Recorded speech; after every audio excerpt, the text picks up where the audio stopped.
Well, the importance of today, when I look back on running a unit, I often think, well, anybody could, with the money, could go out and buy the kit. So what was the difference between somebody who bought new kit and another person who maybe hadn't bought entirely new, but was concentrating on the people? And it was always amazing the number of times that the unit that concentrated on the people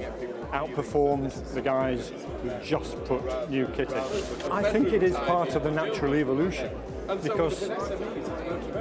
the industry has always trained people. There's perhaps been a difference between the small companies and the big companies,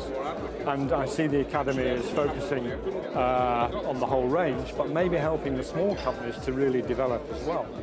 And what I was going to say and point out is that the feeling of getting real value for money for your training was always a little bit suspect in the past. And I think if a guy running a unit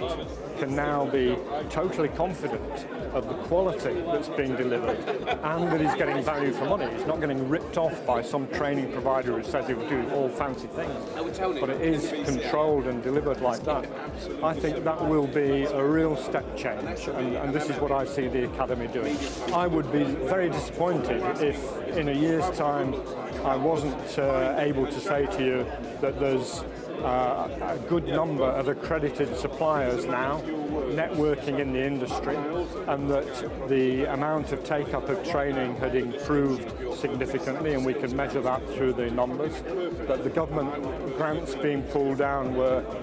significantly improved, the number of apprenticeships was up, the qualifications, the formal qualifications in our industry were in place,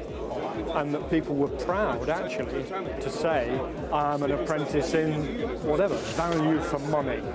in the investment in training, the confidence factor that a manager has, that he's actually putting the money in the right place and going to get a return. That's what we've got to instill in people.